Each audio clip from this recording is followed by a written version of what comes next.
Hello बच्चों। तो आज LT 2018 का पेपर हम सॉल्व कर रहे हैं। पूरे के पूरे इसमें आंसर की बात करेंगे, 1 से लेकर 100 तक जितने भी क्वेश्चन है। तो आप ये देख सकते हो, ये पूरा का पूरा पेपर जो है ये अभी इसके मैं आपको आंसर बताने वाला हूँ। ठीक है, तो मैथमेटिक्स का पेपर है ये। तो चलिए स्टार्ट करते हैं। पहला क्वेश्चन इसका। ठीक है, तो पहले पेज की थोड़ी सी विजिबिलिटी हल्की है। पेपर में थोड़ी सी वो थी, दिक्कत थी। तो मैं आपको क्वेश्चन पढ़ के सुना रहा हूँ। क्वेश्चन ये है कि the curve indicating complete information about learning is called. तो उसको हम कहते हैं एस शेप्ड कर्व, यानी ऑप्शन नंबर डी इसका करेक्ट आंसर है। नेक्स्ट है what is not essential for measurement of learning. ठीक है, क्या एसेंशियल यानी जरूरी नहीं है, आपसे पूछा गया था। तो option number A to know tactics of teaching, ये जरूरी नहीं है लर्निंग के लिए। ठीक है ना, तो ऑप्शन नंबर ए इसका भी करेक्ट आंसर होगा। नेक्स्ट क्वेश्चन बच्चों आपको दे रखा है intelligence test are used for. Intelligent test जो है वो किस लिए यूज किए जाते हैं। Grouping the student in school, यानी बच्चों का स्कूल में ग्रुप बनाने के लिए, गाइडेंस पर्पस के लिए, सिलेक्शन पर्पस के लिए। तो ये सभी के लिए यूज किया जाता है। तो ऑप्शन नंबर डी इसका करेक्ट आंसर होगा।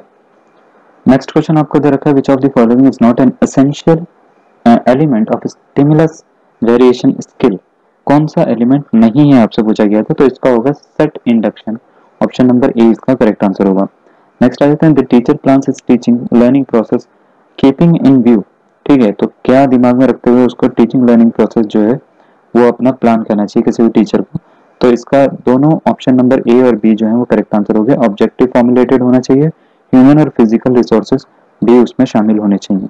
नेक्स्ट आते हैं how will you mainly develop self discipline among your students.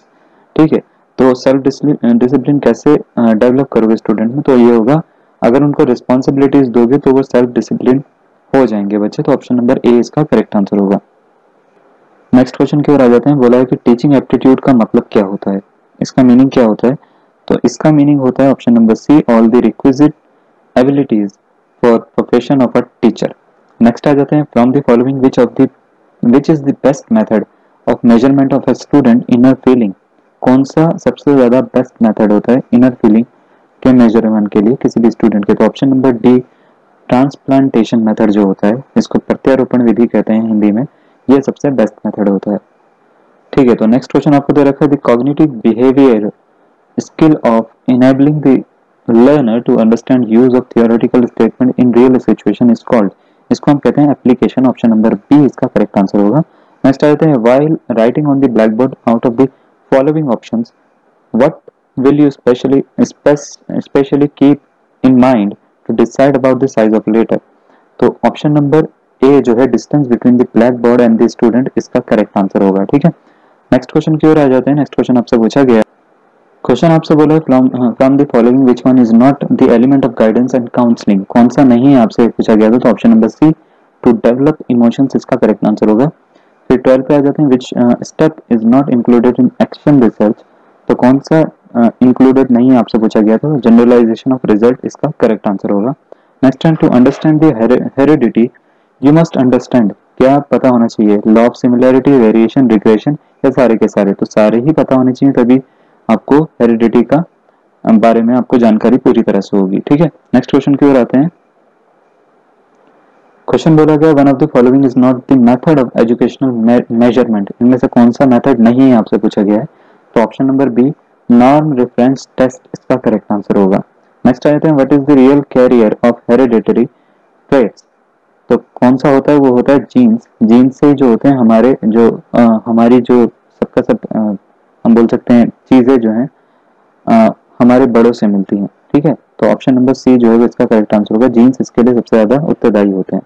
Next आते हैं a child is scared when he see black dog, black cat and black coat, this condition is involve in. तो इसको हम कहते हैं generalisation of stimulus. Option number B जो है इसका करेक्ट आंसर होगा। Next question is the practical method of to make student understand the meaning of the difficult words is to.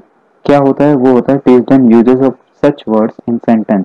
यानी अगर आप वर्ड्स को सेंटेंस में यूज करके उनको बताओगे तो वो प्रैक्टिकली अच्छे से सीखेंगे और उसका मीनिंग भी जो है वो बहुत जल्दी ग्रास्प करेंगे।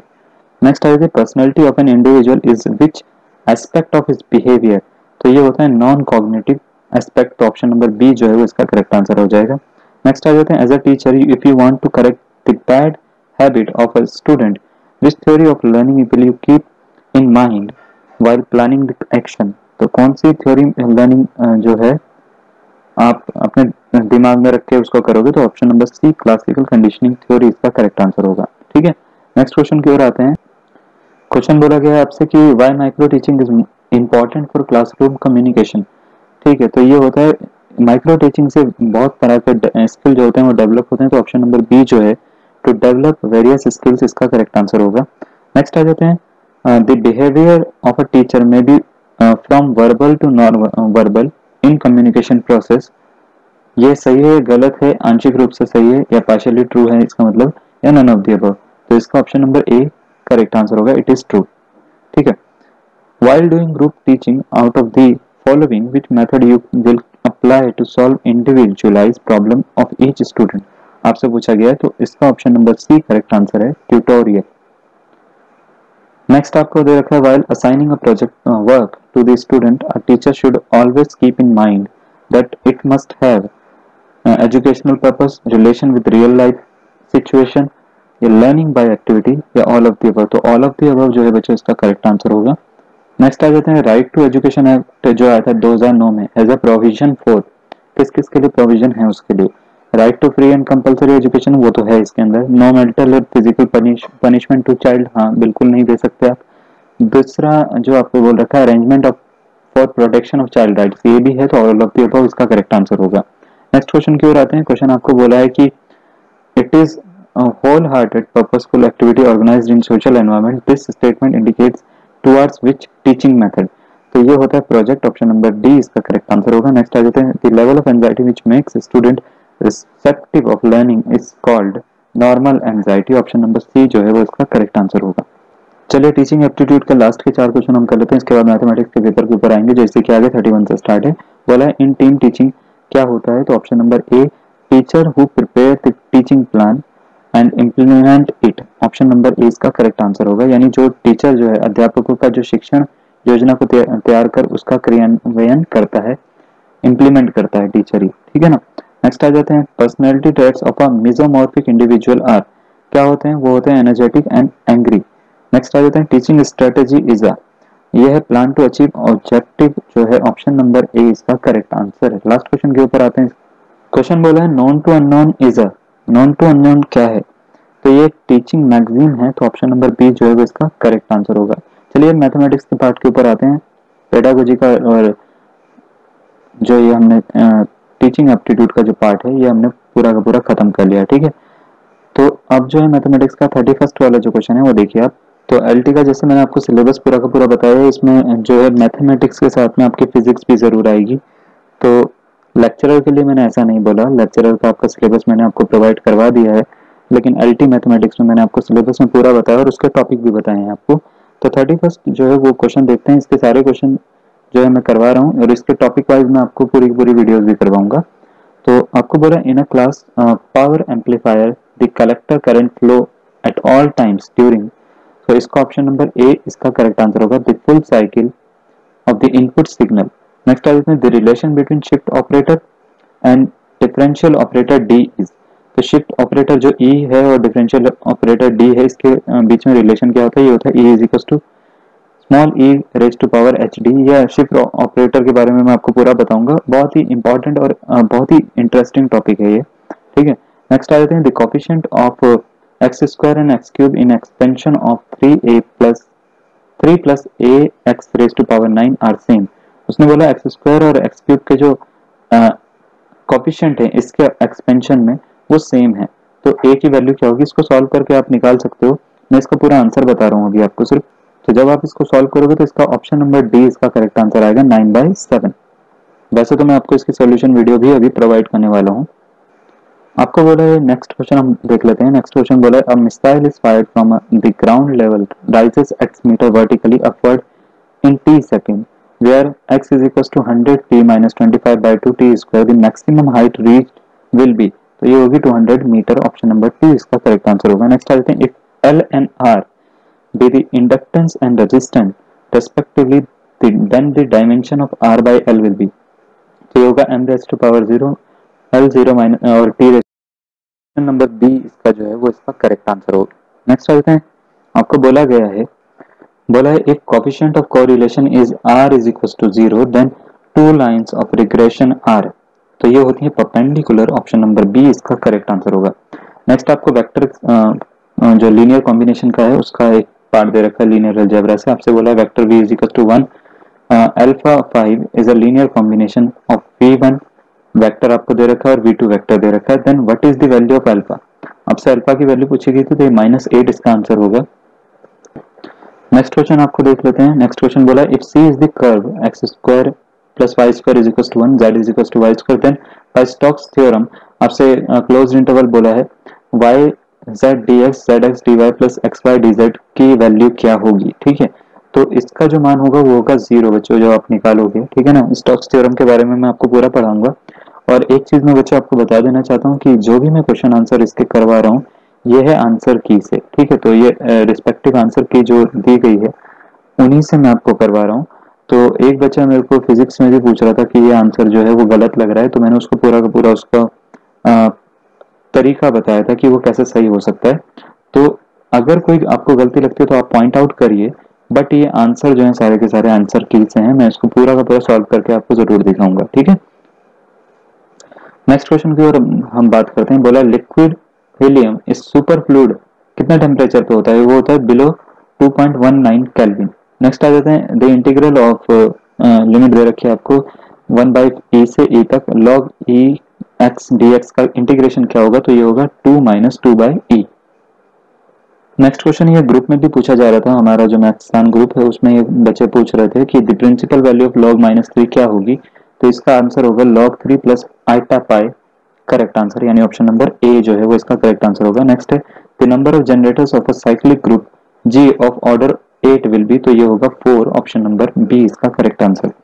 नेक्स्ट आ जाएगा refractive index of air with respect to glass is 2/3 and the refractive index of diamond with respect to air is 12/5, then the refractive index of glass with respect to diamond will be, तो ये होगा 5/8, option number A इसका correct answer होगा। Next वाला question मैंने काफी बार आपको कराया और इसकी एक वीडियोस जब मैं करवा रहा था डिफरेंशिएशन के बारे में तो उसमें भी है, आप अगर आपने वीडियो देखी होगी तो ये वाला क्वेश्चन भी देखा होगा। इसमें मैंने बताया कि कई बार आ चुका है, 2018 में भी आया है और ये अभी अभी 2020 के बोर्ड एग्जाम में भी आया है, 2018 एलटी में भी आया है, 2001 में भी एक एग्जाम में ये क्वेश्चन आया है, काफी इंपॉर्टेंट क्वेश्चन है। तो हम इस क्वेश्चन को देख लेते हैं। आपको बोला if x plus x under root 1 plus Y plus Y under root 1 plus X is equal to 0 for x is greater than -1 and smaller than 1 then the value of dy by dx, यानी आपको इसका अवकलन यानी differentiation पूछा गया था। तो option number C -1/1 plus X का होल स्क्वायर इसका करेक्ट आंसर होगा, ठीक है, इस वाले का जब इसका डिफरेंशिएशन करोगे। नेक्स्ट आपको दे रखा है let A and B are two events such that PA is equal to आपको दे रखा है 0.60 और PB इज इक्वल टू दे रखा है 0.20, then PA by B is equal to 0.5 दे रखा है, तो PA bar by B bar की वैल्यू पूछी गई है, ठीक है ना, यानी A note by B note की वैल्यू पूछी गई है, तो ये होगी 1/10, ऑप्शन नंबर ए इसका करेक्ट आंसर होगा।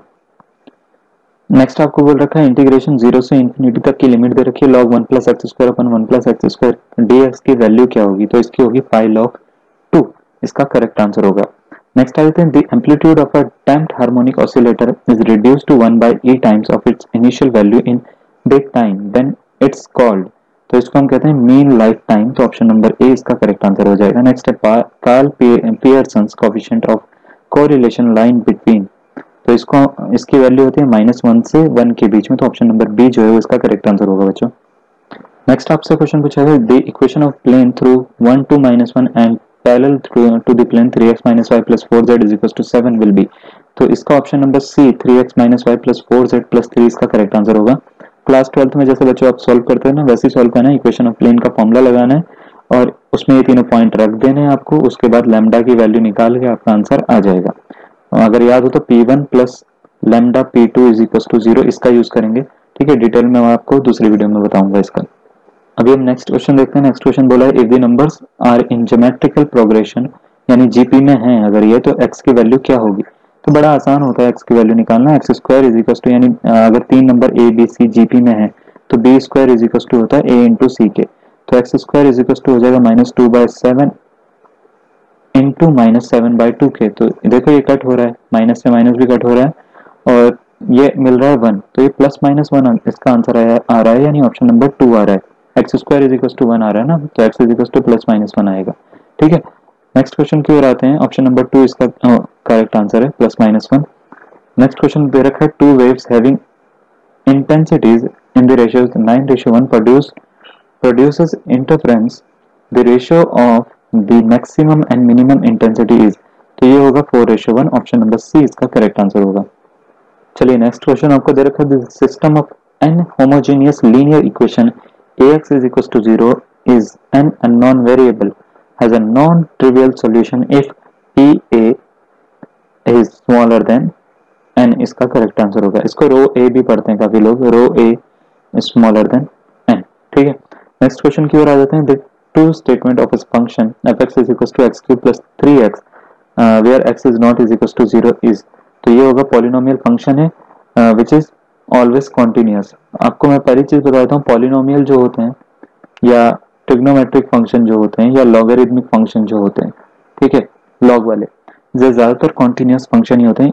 ये तो ज्यादातर क्या, ये होते ही कॉन्टिन्यूअस फंक्शन है। ठीक है, मॉड्यूलस फंक्शन जो होते हैं वो भी कॉन्टिन्यूअस फंक्शन ही होते हैं। ठीक है, नेक्स्ट क्वेश्चन की ओर आ जाते हैं। आपको बोला गया equation of motion of a particle is s is equals to 2t square plus sin 2t where s is in meter and t is in second, then what will be the velocity of the particle when its acceleration is 2 meter per second square, तो इसका होगा option number B π/3 plus √3 metre पर second. Next आते हैं Schrodinger equation का equation दे रखा है, कौन सी इक्वेशन इसमें से ट्रू होगी, तो ऑप्शन नंबर सी इसका करेक्ट आंसर होगा, h psi minus e psi is equals to 0। नेक्स्ट आपसे 56 में पूछा गया है, changing the order of integration in i is equals to 0 to 3 और integration 1 to √4 minus y fxy एक फंक्शन दे रखा है dy by dx, dy and dx में लीड्स टू एक और आपको इंटीग्रेशन इक्वेशन दे रखी है, then value of q will be, तो इसका option number 4 minus X square जो होगा वो इसका करेक्ट आंसर होगा, ऑप्शन डी। ठीक है, तो दो इक्वेशन दे रखी है। ठीक है, इसको सॉल्व करके ये आंसर निकलेगा आपका q की वैल्यू।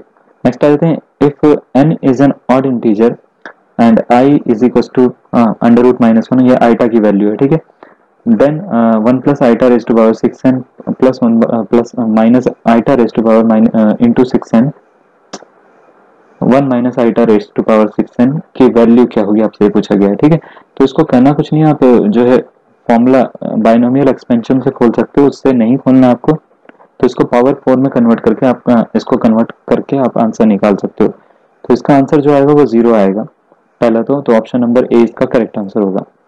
नेक्स्ट क्वेश्चन आपको बोला, the intrinsic equation of a common catenary, catenary आपने बीएससी में पढ़ा होगा, अगर आप बीएससी साइंस के स्टूडेंट हैं तो फर्स्ट ईयर सेकंड ईयर में आता है ये। ठीक है, कैटेनरी इंट्रिंसिक इक्वेशन पूछी गई है, कौन सी होती है, तो ये होती है वैसे तो ये दोनों होती हैं, ठीक है, आपने पढ़ी है, लेकिन इंट्रिंसिक इक्वेशन की बात हुई है तो ये होती है s is equals to c tan psi, इसका करेक्ट आंसर होगा। ठीक है, नेक्स्ट आते हैं, pure semiconductor material at a temperature of 0 kelvin is, क्या होता है, ये होता है इंसुलेटर, तो ऑप्शन नंबर डी इसका करेक्ट आंसर होगा। नेक्स्ट आपसे पूछा है, the value of limit x tends to π/6 2 minus √3 cos x minus sin x upon 6x minus pi whole square will be, तो इसकी वैल्यू होगी 1/36। नेक्स्ट आ जाते हैं, if u is equals to sin inverse x square plus y square upon x plus y then the value of x del u upon del x plus y del u upon del y will be, ठीक है, partial derivative की बात हो रही है यहाँ पे, तो ये होगी tan u, option number B इसका करेक्ट आंसर होगा। नेक्स्ट आपसे गामा फंक्शन की वैल्यू पूछिए, value of gamma -3/2 will be, तो इसकी वैल्यू होती है 4/3 √π। ठीक है, नेक्स्ट आ जाते हैं, the moment of inertia of a ring of mass m and ratio r about an axis passes through center and perpendicular to the plane is mr square, option number C इसका correct answer होगा। Next question आपको दे रखा है 1020 plus 1040 plus √1020 into 1040 की value क्या होती है, तो वो होगी √3, ऑप्शन नंबर सी इसका करेक्ट आंसर है। बच्चों करना क्या है, 10x प्लस 10y का फॉर्मूला लगा देना आप इसमें और आपका आंसर निकल जाएगा। ठीक है, नेक्स्ट आ जाते हैं, आपको बोला 1 plus iota upon 1 minus iota raise to power m is equal to 1 हो, तो then minimum integer value of m क्या होनी चाहिए, तो वो होगी 4। अब इसमें 4 वैल्यू रख के देख। क्वेश्चन अगेन फिजिक्स का ही दे रखा है आपको, बोला है an object is moving with a speed of 6.25 metre पर second in is deaccelerated at a rate given by dv by dt is equals to minus 2.5 under root v, where v is the instantaneous speed, the time taken by the object to come to rest will be। ठीक है, तो ये होगा 2 second, option number B इसका correct answer होगा। चलिए बच्चों next question की ओर आ जाते हैं। नेक्स्ट क्वेश्चन में आपको एक फंक्शन दे रखा है, if F x is equal to X for every X belongs to 0,3 and p is equal to 0, 1, 2, 3, आपको वैल्यू दे रखी है, be a partition of a set p, then LPF and UPF क्या होंगे। ठीक है, आपसे पूछा गया था, तो ऑप्शन नंबर ए इसका करेक्ट आंसर होगा। ठीक है, नेक्स्ट आ जाते हैं, शॉर्टेस्ट डिस्टेंस पूछिए बिटवीन टू लाइंस, काफी आराम से इसमें फॉर्मूला लगा के आप निकाल सकते हो, ऑप्शन नंबर डी इसका करेक्ट आंसर होगा, 2/29। नेक्स्ट आपसे फिजिक्स का ये क्वेश्चन है, Clausius Mossotti equation gives relation between, तो किस किस में देती है, ये देती है dielectric constant and molecular polarizability के बीच में। नेक्स्ट आ जाते हैं, if alpha beta and gamma are roots of the equation x cube plus qx plus r is equal to 0, then the equation whose roots are beta plus gamma into gamma into नहीं sorry comma gamma plus alpha and alpha plus beta will be, तो इसका होगा x cube plus qx minus r is equal to 0, correct answer. Next आ जाते हैं, protons and neutrons are members of, किसके होते हैं, बारियन के, तो ऑप्शन नंबर सी इसका करेक्ट आंसर होगा। नेक्स्ट क्वेश्चन आपको दे रखा है, if 2nc3 ratio nc2 is equal to, आपको दे रखा है क्या, कॉम्बिनेशन का रेशियो दे रखा है ये 12:1, then the value of n आपसे पूछी गई है, तो ये होगी 5, ऑप्शन नंबर सी इसका करेक्ट आंसर होगा। नेक्स्ट आपको फिर फिजिक्स का क्वेश्चन आपको दे रखा है, particle is moving along x axis from x is equal to 0 to x is equal to 5 metre under the force F is equal to 7 minus 2x plus 3x square newton, work done in this process will be, तो ये होगा 135 joule. ठीक है, option number B इसका correct answer होगा। ठीक है, next question की ओर आते हैं।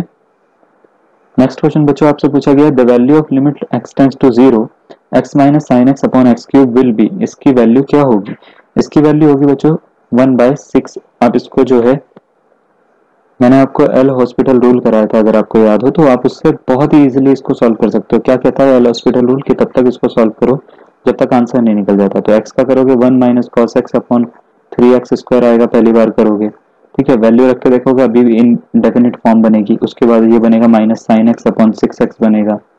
ठीक है, अभी भी इनडेफिनिट फॉर्म बनेगी, इसके बाद एक और बार करोगे तो ये कॉस एक्स अपॉन दोबारा से क्या बनेगा, 6 बनेगा। ठीक है, तो जब इसका आप सॉल्व करोगे ना, तो ये बनेगा, अब वैल्यू रखोगे तो cos 0 की वैल्यू 1/6 इसका करेक्ट आंसर आएगा। ठीक है, तो नेक्स्ट क्वेश्चन की ओर बढ़ते हैं। नेक्स्ट क्वेश्चन आपसे पूछा गया है कि if Stokes law is applicable then the Reynolds number will be, तो ये होगा स्मॉलर देन 0.20, तो ऑप्शन नंबर डी इसका करेक्ट आंसर होगा। नेक्स्ट आपको बोला, if a matrix of order 3x3 then and mod कह रहा हूँ, determinant of A is given, कितना है 8, then determinant of adjoint of A will be, आपसे ये पूछा गया, तो ये बड़ा आसान है, ये उसका ऑप्शन नंबर डी जो है वो इसका करेक्ट आंसर होगा। इसका मीनिंग मैं आपको बता दूंगा कैसे होता है, आप बस एक फॉर्मूला पढ़ लीजिए, determinant of adjoint of A जो होता है ना, मैं अभी बता रहा हूँ, determinant of A raise to power n-1 होता है, n क्या होता है, वो ऑर्डर होता है। ठीक है, तो एडजॉइंट ऑफ ए की अगर वैल्यू निकालनी है तो डिटर्मिनेंट ऑफ ए यानी 8 की पावर 2 करेंगे आप इसको जरा सॉल्व करेंगे, 2 की पावर 3 की पावर 2 कर सकते हैं हम इसको, तो 2 की पावर 6, ऐसे इसका आंसर डी निकल जाएगा। ठीक है, चलिए नेक्स्ट क्वेश्चन की ओर आते हैं। नेक्स्ट क्वेश्चन आपको बोला है, बार्क हुसैन क्राइटेरिया जो है ऑसिलेशन में कितना होता है। ठीक है ना, तो ये होता है beta into A is equal to 1।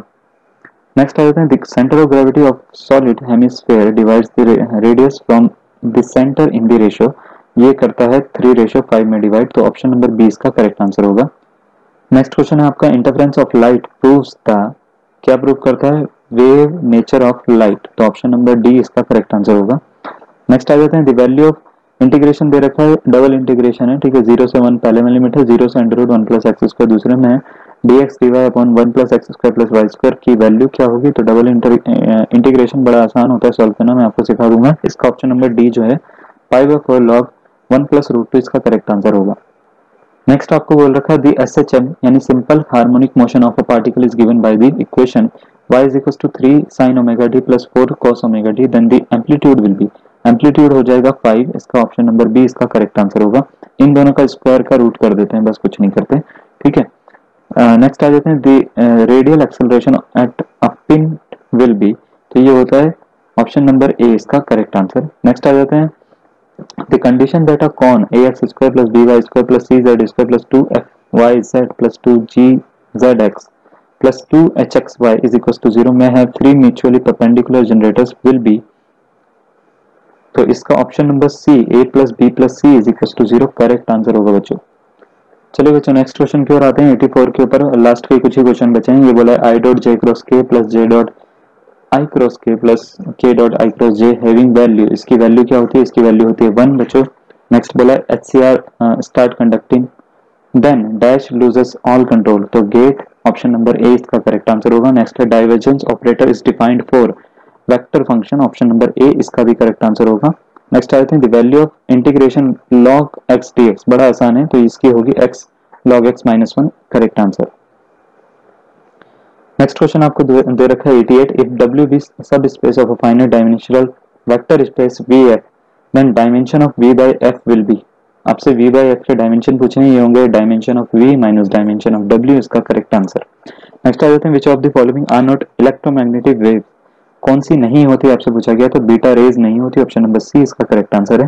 Next आ जाते हैं the mean and variance of 7 observations are 8 and 16 respectively if 5 of the observations are 2, 4, 10, 12, 14 then the remaining 2 observation will be, ये होगा option number D, option number D है 6,8 इसका correct answer. चलिए बच्चों तो नेक्स्ट क्वेश्चन दे रखा है 91 the radius of convergence of the series, आपको एक सीरीज दे रखी है summation n factorial upon n raise to power n z raise to power n will be, ठीक है। तो इसका आपसे कन्वर्जेंस की रेडियस पूछी गई है, ठीक है, तो ये होगी ई, ऑप्शन नंबर सी इसका करेक्ट आंसर होगा।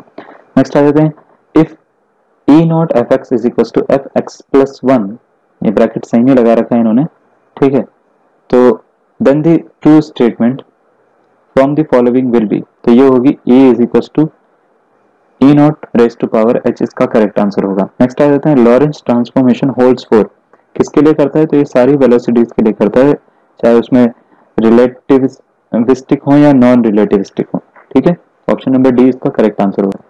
94 पे आ जाते हैं बच्चों। 94 में आपसे पूछा है if E1 and E2 are two eccentricities and of the ellipse, ellipse की इक्वेशन दे रखी है आपको, दूसरी एंड द हाइपरबोला की इक्वेशन दे रखी है आपको, then the relation between E1 and E2, यानी E1 इसकी एसेंट्रिसिटी है एंड E2 जो है वो इसकी है, तो इन दोनों के बीच में रिलेशन क्या होगा, ये होगा 2E1 square plus E2 square is equal to 3। चलिए बच्चों नेक्स्ट क्वेश्चन दे रखा है the sum of the series 5 plus 11 plus 9 plus dot dot dot something 20 terms तक आपसे पूछा है, तो ये आप आराम से निकाल सकते हो समेशन वाला फॉर्मूला यूज करके, ठीक है, तो ऑप्शन नंबर डी इसका करेक्ट आंसर होगा, ठीक है। नेक्स्ट क्वेश्चन की ओर आते हैं। नेक्स्ट क्वेश्चन बोला है if F x y z is equal to 0 एक फंक्शन है, then the value of del x upon del y upon del z and del z upon del x will be, तीनों into में है, इनकी वैल्यू होगी -1, ऑप्शन नंबर बी इसका correct answer होगा।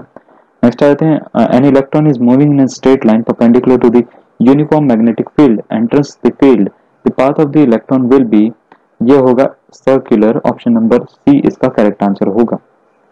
चलिए क्वेश्चन नंबर 98 देख लेते हैं। If f from R to R be a function given by fx is equals to x square plus 1 then the value of f inverse -5 will be, तो ये होगी empty set, option number D इसका correct answer होगा। Next आते हैं radius of curvature of the curve, आपको एक curve दे रखा है r is equals to a1 minus cos theta at the point r theta will be, आप मुझे जल्दी से ये सोच के बताना कि ये किसका कर्व है, ठीक है, मैं आपको ये होमवर्क समझ के दे रहा हूँ, अगर आपने बीएससी में पढ़ा है तो ये कर्व काफी बार देखा होगा आपने, ठीक है ना, इसकी फिगर भी मैं आपको बताऊंगा। तो आपको बोला है point r theta will be, इसकी रेडियस क्या होगी, तो इसकी होगी 2/3 √2ar, ये इसका डायरेक्ट फॉर्मूला भी होता है, ठीक है ना। नेक्स्ट क्वेश्चन की ओर आ जाता है, और बच्चों ये लास्ट क्वेश्चन है, आपको बोला है in multiplicative probability when events a and b are not independent, तो क्या होता है, तो होता है P A into B is equal to होता है P A into P B by A के इक्वल, तो ऑप्शन नंबर सी जो है वो इसका करेक्ट आंसर होगा, जब इंडिपेंडेंट इवेंट ना हो तब की बात हुई है, ठीक है ना। तो ऑप्शन नंबर सी जो है वो इसका करेक्ट आंसर होगा। तो इसी के साथ जो है हमने 2018 का एलटी का पेपर जो है पूरा का पूरा कंप्लीट कर लिया है। 21 जनवरी की शिफ्ट थी, ठीक है, 2018 की, जिसकी आंसर 2 या 3 महीने के बाद में आई थी, ठीक है। तो आप इसको नेट पे तो नहीं मिलेगा आपको ये, तो मैं ये पेपर जो है जितने भी आपको हैं सारे के सारे सेंड कर दूंगा तब तक के लिए। और मैं ही जो है इसमें पुराने पेपर्स भी मैं आपको अभी अपलोड करने वाला हूँ, तो बने रहिए आप। तब तक के लिए धन्यवाद, थैंक यू।